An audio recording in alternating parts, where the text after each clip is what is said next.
Hi everybody, welcome back to my channel. Today I'd like to present my favorite 10/13, because it ended up being 13, Dollar Tree items for crafters that are not specifically crafting items that I use on a regular basis.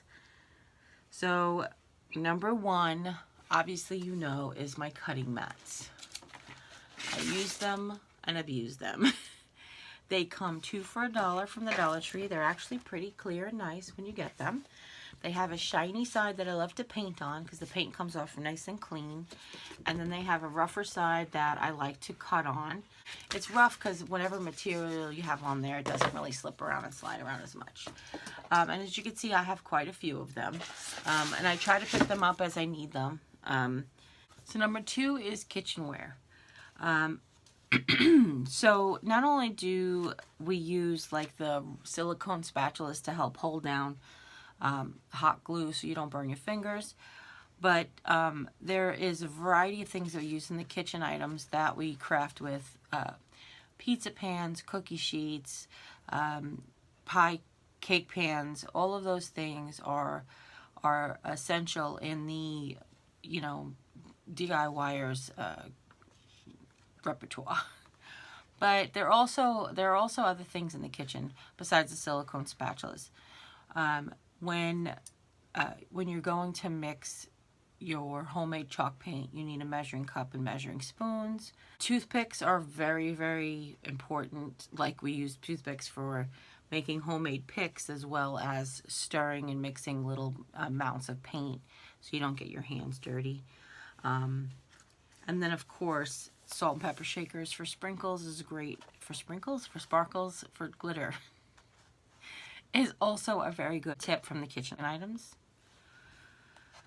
Maybe I should have coffee before I make this video. Number 3, also from the kitchen section or around that kitchen section, are the aprons. I know not everybody can find aprons in their store, but if you're a person who's a messy crafter, definitely pick up a Dollar Tree apron when you're painting, because it definitely will protect your clothes, especially in the areas like when we tend to sit at tables. This right here is the area that gets touched by if we overpaint and stuff. So definitely an apron is a great tip. Number 4, vinyl or rubber gloves. These can be found obviously in the cleaning section by the brooms and mops most of the time. You can get the vinyl gloves in packs. They usually, you can sometimes get like disposable gloves, they call them. They usually can get like 10 for $1. And those ones I remember, and I haven't bought them in a while because I don't use them as often, but I believe that they're universal. Like, there's no left hand, right hand. You just get 10 gloves. Or you could use like the Playtex living gloves. The reason I like the vinyl disposable ones better is because they seem to fit my hands better. I don't like when I can't get my fingertips in there. Now, personally, I don't really wear gloves when I paint. If I'm doing something with a caustic chemical, like if I'm mixing 2-part epoxy, I might. Or if I'm doing something with black ink, then yes, because that takes forever to grow out, you know, to clean out of your nails and stuff. But along the same lines, one of the things that I find essential for a DIYer that is not a DIY item is a nail brush. They sell them where they keep their nail polish. And one of the great things that you can get paint off of your nails, even spray paint, is a combination of Comet powder and Dawn, liquid Dawn. And my dad taught me this. He was a machinist and he used to use it to get grease, and then he would also use it for when he was fishing. Now, it's not the mildest combination on your skin, but we're not talking about washing your hands with it every day. We're talking about those times where you really need to get stuck on paint. Perhaps you're using an oil-based spray paint and you really need to get that off. You just use a little Comet, a little Dawn, and then scrub it with the nail brush. And that is a great tip. Number 5, handy wipes. Now, I will tell you, this is new to me. And it's not. It's new and old, because when I was at the nursery school, we used to use the baby wipes like they were going out of style to clean everything. But not till I was gifted a pack of the baby wipes from Melody Reed did I realize how essential they are to have in the craft room. Now they do sell baby wipes at the Dollar Tree, which you could use baby wipes or handy wipes, either one. I would always pick the package that's going to give me the biggest bang for my buck, because I'm pretty sure they probably work the same. Ziploc bags and bowls. Now, I'm sure, oh, I didn't bring a bowl out. I'm sure you guys have seen me craft 1,000 times with Ziploc bags. I've talked about them forever. So when I have my storage, so the storage basket that's hanging on here, what I have in there are individual Ziploc bags full of, like, this is jute and cord. This is wooden threaders. This is like leftover, and I'll tell you. These are the shells. These are the foam paintbrushes. So I find that Ziploc bags are absolutely essential in my craft room. And then glitter and mixing paint. If you're mixing a paint combination like we did the snow paint, I put it in a sealable container, and then I was able to keep it and possibly use it again in the future. Don't forget, if you do mix chalk paint in there, or if you mix any homemade chalk paint with baking soda, all you have to do to reconstitute it is just add a little bit of water when I go to use it. And just slowly add water until you get the consistency that you want. That's it. But I think that the plastic containers are absolutely essential. Number 7. Binder rings. Now, I do know they're called book rings at the Dollar Tree. When we were growing up, I always called them binder rings. You guys have seen me use these in quite a few projects. They're not always very easy to find. I do suggest when the summer starts and they're ready to go back to school stuff, that's when you can usually find them the most. I made a recommendation to somebody in the comments that if your Dollar Tree doesn't carry these items, please speak to the store manager. They sometimes have an influence over, like, when the district manager places their orders, or the distributor. If you can't find something in your store, definitely talk to your manager as well. Number 8 is rubber bands. OMG. But you guys know I have actually not one, oh, that's paint. No, it's rubber bands. Not one, but 2 little mason jars full of rubber bands. I have one with all of the little rubber bands, and then I have one with all of the major gigantic rubber bands. The Dollar Tree rubber bands I love. They're super cheap. You get a ton of rubber bands in there.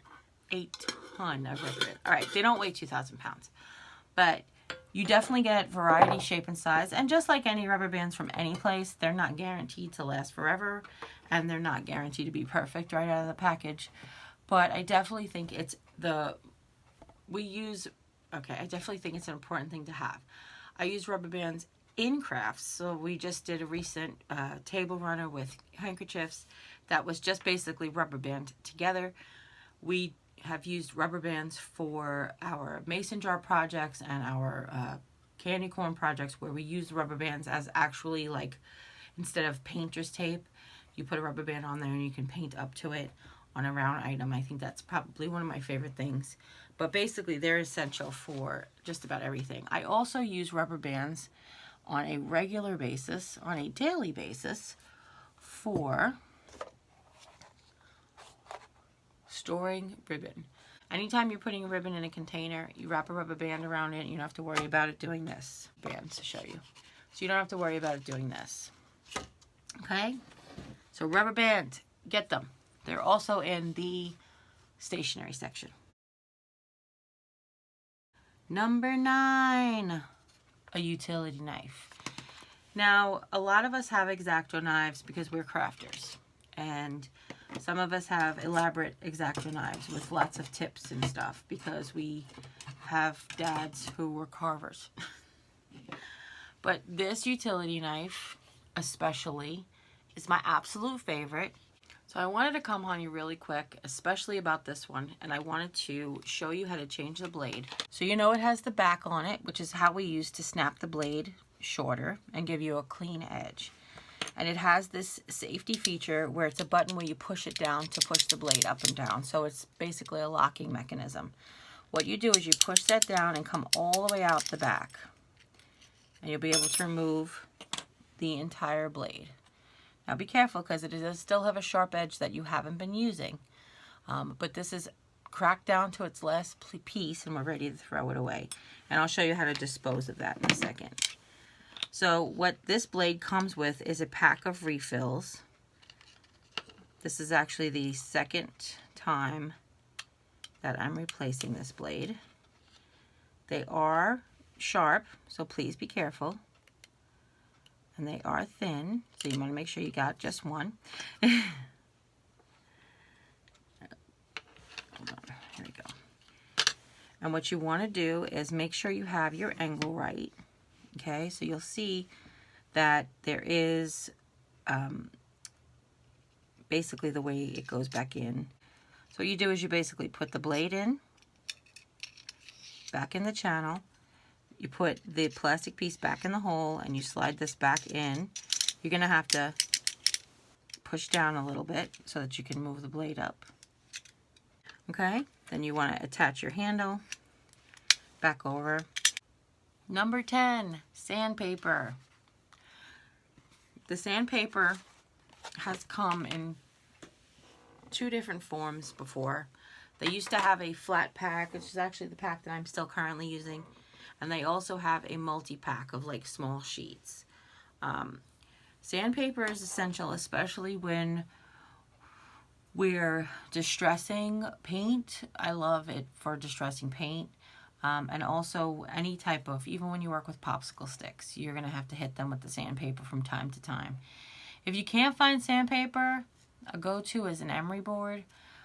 Basically the nail files, they're basically fine grit sandpaper on a usable on a usable piece of board, but sandpaper is definitely on the list. Number 11, also from the toolbox hardware section, are pliers. And most pliers come at the very hinge right there.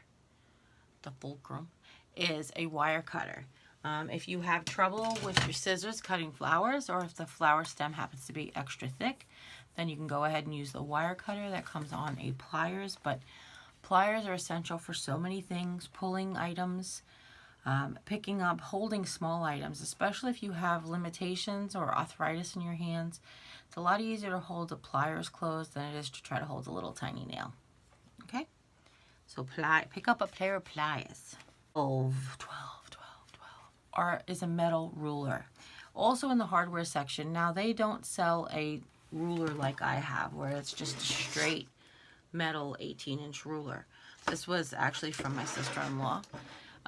What they do have though is the corner square, and it's metal, and it's a 12-inch ruler this way and like a 6 or 8-inch ruler that way.